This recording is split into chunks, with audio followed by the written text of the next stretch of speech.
মহিলাদের ভয়ঙ্কর মুসলমানি, মহিলা যৌনাঙ্গের অঙ্গহানি। আফ্রিকায় মহাদেশের 27টি দেশ সহ ইন্দোনেশিয়ায়, ইরাকের কুর্দিস্তান, ইয়েমেনের এই দেশগুলোতে মহিলাদের মুসলমানি একটি ধর্মীয় রীতি হিসেবে প্রচলিত। আজ থেকে নয়, আধুনিক বিশ্বের সৃষ্টি হওয়ার প্রায় শতবর্ষ আগে থেকে এই রীতি মেনে আসছেন বহু মানুষ। আর ঘটনাও একবারে নগণ্য নয়। গোটা বিশ্বে 20 কোটি মহিলা এই প্রথার শিকার।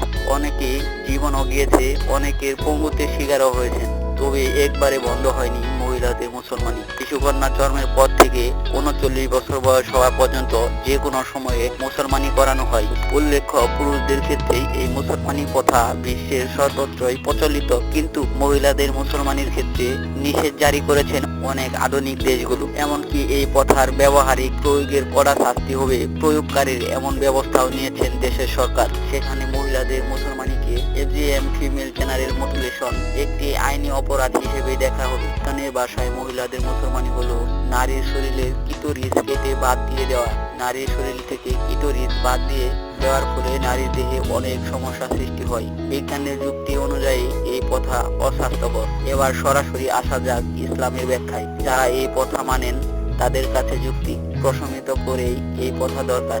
শারীরিক চাহিদাকে যদি নিয়ন্ত্রণ করা না হয়, তাহলে সমাজ রসাতলে যাবে।